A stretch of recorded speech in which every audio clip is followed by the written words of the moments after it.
మంచి లైఫ్ ఇచ్చాడు. ఈ లైఫ్ లో ఆరోగ్యంగా చూడండి. డబ్బు ప్రాముఖ్యం కాదు, నేను బాగా చెప్తాను. డబ్బు ప్రాముఖ్యం, పేరు ప్రాముఖ్యం ప్రాముఖ్యం, ఉద్యోగాలు ప్రాముఖ్యం కాదు, చదువులు ప్రాముఖ్యం కాదు, హోదాలు ప్రాముఖ్యం కాదు. మరి ఏది ప్రాముఖ్యం అంటే యాటిట్యూడ్, ప్రవర్తన ప్రాముఖ్యం, ప్రవర్తన ప్రాముఖ్యం, బిహేవియర్ ప్రాముఖ్యం. ఈ ప్రవర్తన దేవుడికి నచ్చాలి. ఈ ప్రవర్తన నచ్చలేదంటే దేవుడు మనల్ని తీసి పక్కన పడతాడు. మీరు వార్తల్లో వింటారో లేదో, లాస్ ఏంజలస్ అంటారా? లాస్ ఏంజలస్ బాగా మండిపోతుంది. లాస్ ఏంజలస్ బాగా మండిపోతున్నప్పుడు ఇప్పటికే ఆరలేదు మంటలని. ఈ రోజు జస్ట్ ఇప్పుడు కూడా మంటలు ఆరలా, ఒరే రగిలిపోతున్నాయి, కాలిపోతున్నాయి. లాస్ ఏంజల్స్ అంటే ప్రపంచంలో పెద్ద పేరు. అది యెషయా గారు చెప్పినట్టు ఇజ్రాయెల్ దేశం ఎంత పెద్ద పేరు, ఇజ్రాయెల్ కు క్యాప్టెన్ యెరూషలేము ఎంత పెద్ద పేరు.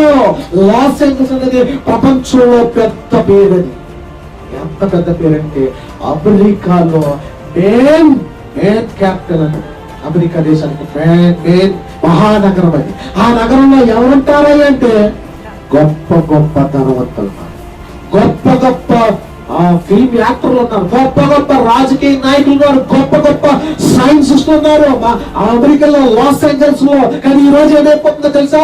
పునాదులతో సహా కాల్పుతుంది. జస్ట్ ఇప్పుడు కూడా మీరు ఫోన్ లో చూస్తే ఇప్పుడు కూడా ఆడతలేదు మంటలు, దాని మంటలు కానీ దాని పొగలు కానీ ప్రపంచమంతా చూస్తుంది. అలా కనబడుతున్నాయి, అలా కనబడుతుంది.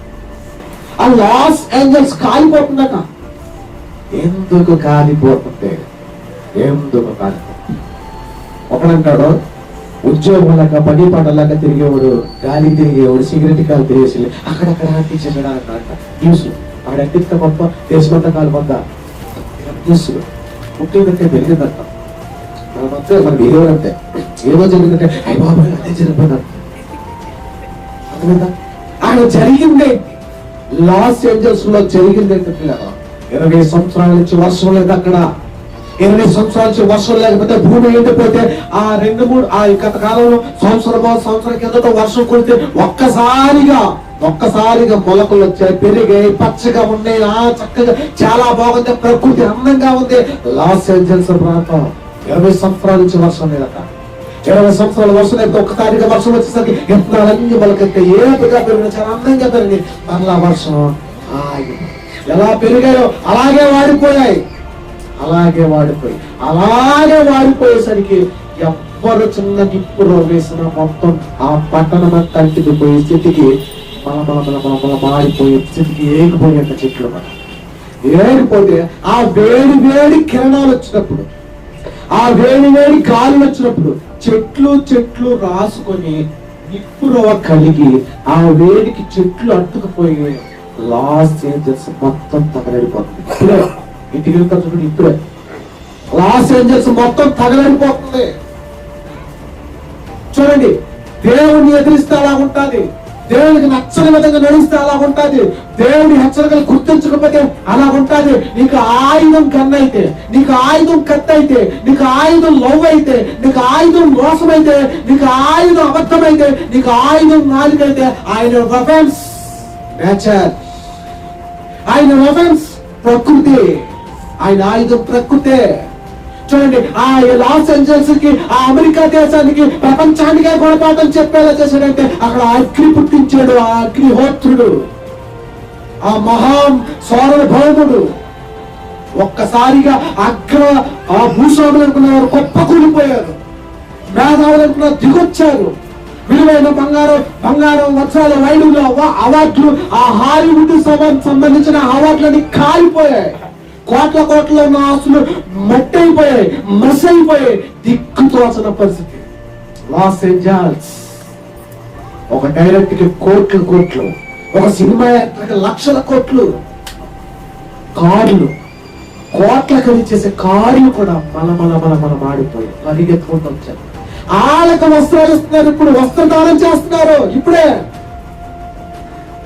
చూడండి, ఒక ఫిల్మ్ యాక్టర్ కి వస్త్రదానం చేస్తున్నారు, ఒక ఫిల్మ్ డైరెక్టర్ కి వస్త్రదానం చేస్తున్నారు, ఒక లక్షల కోట్ల ఉన్న వ్యక్తికి వస్త్రదానం, ఆహారదానం చేస్తున్నారు. లాస్ ఏంజల్స్ లో కాలిపోయి దేవుడు తలుచుకుంటే ఎలా ఉంటుంది? దేశమే కాదు, పతనమే కాదు, నీ దేహం కూడా పతనమైపోతే జాగ్రత్త. పతనం కాకుండా చూసుకో. ఆయనతో వెళ్ళడానికి సంసిద్ధంగా ఉండు. నరకంలో వెళ్ళడానికి సంసిద్ధంగా ఉండుకో. నీ కళ్ళెదురుగా కనబడుతుంది కదా.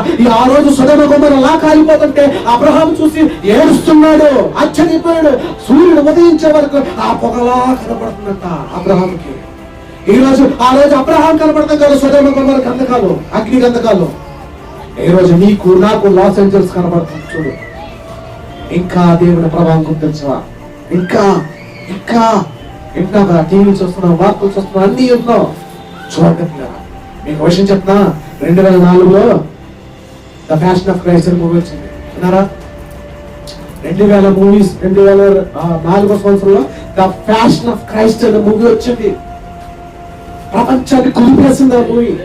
ఆ సినిమా ప్రపంచంలో చాలా మందిని మార్చేసింది. ఆ సినిమా ఏ సినిమా అది? ద ఫ్యాషన్ ఆఫ్ క్రైస్ట్, యేసుప్రభు గారి సినిమా. విన్నారా లేదా? తెలీదు మనకి. చూసేస్తాం, ప్రతి పాటలను పెట్టుకుంటాం, ప్రతి వీడియోలను పెట్టుకుంటాం, ప్రతి మెసేజ్ లను చెప్పుకుంటాం, ఆ వీడియో చెప్పుకుంటాం, ఆ వీడియో క్లిప్స్ కూడా మనం వాడతాం. అన్నిటికీ ఆ ఫొటోస్, ఆ ఇమేజెస్ చక్కగా అన్నింటికి దేనికి ఇడివిడిగో పెరిగిపోవాలి. వాడేదేమో ఏమేమో వాడు. అదే దాని అర్థం మీకు తెలుసా? ఈ రోజు ప్రపంచాన్ని కుదిపేసిన ఆ సినిమా, ఆ ఫ్యాషన్ ఆఫ్ ద క్రైస్ట్ అనే మూవీ డైరెక్టర్ మెల్ గిబ్సన్, ఆ మూవీ డైరెక్టర్ మెల్ గిబ్సన్ ఇల్లు కూడా లాస్ ఏంజల్స్ లో కాలిపోయింది. ఏమంటావు? కోట్లకు అధిపతి. చివరి క్షణంలో యేసుప్రభు గారి సినిమా చేసి నా జీవితం ముగించేయాలి, చనిపోతాను అనుకున్నాడు. ఆ సినిమా తీశాడు, హిట్ అయ్యింది. తర్వాత తన పేరు ప్రఖ్యాతలు తిరిగి వచ్చాయి, గౌరవం పెరిగింది, బాప్తిసం తీసుకున్నాడు, రక్షణ పొందాడు. అన్ని అయిపోయి చక్కగా తన పతనం అయిపోతాడు అనుకున్న టైంలో దేవుడు లేపాడు ఉన్నతమైన స్థానాలకి. డబ్బు దెబ్బలు పడిచింది, అన్ని వచ్చింది. లాస్ ఏంజల్స్ లో మంచి ఇల్లు కట్టుకున్నాడు. ఆ ఇల్లు కూడా కాదు. ఏదైతే యేసుప్రభు గారి సినిమా తీసిన ఆ మెల్ గిబ్సన్ కూడా ఖాళీ చేతితో బయటికి వచ్చేసి. ప్రియాంక చోప్రా అక్కడే కట్టుకుని ఇల్లు సిమెంట్.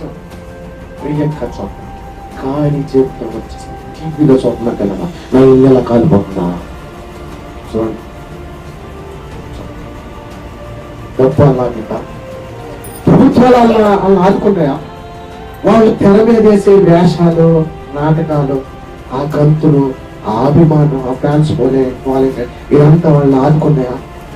మంచి కనిపించేసి దేవుని గొప్పగా అలాగుంటుంది, దేవుని ధిక్కరిస్తే అలాగుంటుంది. ఎందుకు ఆ లాస్ ఏంజల్స్ అలా జరుగుతుందంటే, ఆ లాస్ ఏంజల్స్ లో Hollywood writers, Hollywood directors, Hollywood సంబంధించిన ఆ తెర మీదకి తీసుకొచ్చే దృశ్యానికి సంబంధించిన మహా మేధావులందరూ కూడా, రాజకీయ నాయకులు కూడా ఉన్నారు. కానీ దేవునికి ఇష్టమయ్యే విధంగా ఎవరు? ప్రపంచానికి అగ్రరాజ్యమైన అమెరికా లాస్ ఏంజలే అలా పతనం అయిపోతే ఆ రోజు యెషయా చెప్తున్నాడు, ఈ ప్రపంచంలోనే పేరున్న ఇశ్రాయేలు జనం పాపిష్టి జనమే. ఈ ఇశ్రాయేలులోనే యెరూషలేము ప్రాంతం పాపిష్టి జనం. మరి మీరెలా ఉంటారని ప్రశ్నిస్తున్నాయి. మీరెలా చూడండి, ఇండియాకి ముఖ్య పట్టణం ఏదంటే, ఇండియాకి భారతదేశానికి సింహపు ద్వారం అంటారు ముంబై నగరాన్ని. సింహపు ద్వారం అంటే ప్రతి దేశానికి ఒక వాల్యూ ఉంటుంది, ఒక పట్టణం. భారతదేశానికి ముంబై అనేది ఒక ప్రాముఖ్యమైన ప్రాంతం, సింహపు ద్వారం పేరు. అలాగే అమెరికాకి లాస్ ఏంజల్స్ అనేది కూడా పెద్ద పేరు. అటువంటి అమెరికా ఆ లాస్ ఏంజల్స్ దగ్గరికి వెళ్ళే, ఆ సరిహద్దుల్లోకి వెళ్ళేవాడు ఒక్కడు కూడా కోట్లు కార్లు బుల్లాజుల కోసం కోట్లు తాగడానికి నీటి కూడా డబ్బు ఉంటుంది, పేరు ప్రకటన మంటల మధ్యన కాలిపో. ఆ రోజు సొదొమ గొమొర్రా ఎలాగైతే కాలిపోతుందో చూడండి జాగ్రత్త. తర్వాత యెషయా గారు చెప్పారు, ఆ 7వ వచనం, ఒక అధ్యాయం 7వ వచనం చదవండి. మళ్ళా చదువు సార్, ముందు చేస్తున్నా. మొదటి అధ్యాయం యెషయా గ్రంథం 7వ వచనం, ఈ దేశము పాడైపోను, ఈ పట్టణములు అగ్ని చేత కాలిపోవచ్చు. ఆ రోజు సొదొమ గొమొర్రా అలాగే కాల్చేస్తారు. ఆ రోజు జలప్రలయం వచ్చినప్పుడు అలాగే నాశనం అయిపోతారు.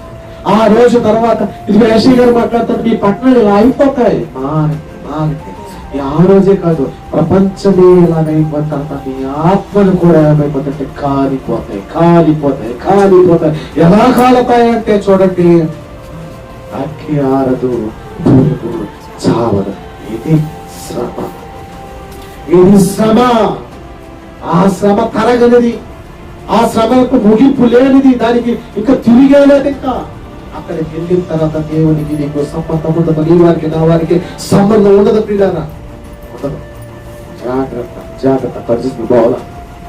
దేవుడి హెచ్చరికలు చాలా వస్తున్నాయి. కరోనా వచ్చింది, భూకంపాలు వచ్చాయి, ఇంకా యుద్ధాలు జరుగుతున్నాయి, మళ్ళా అడుగులు కాలుతున్నాయి, ప్రాంతాలు కాలుతున్నాయి, మృగాలు బయలుదేరి ఏ మృగాలు, మనుషులు ఏ మృగాలే, పసిపిల్లలను కూడా అత్యాచారం చేసే విధంగా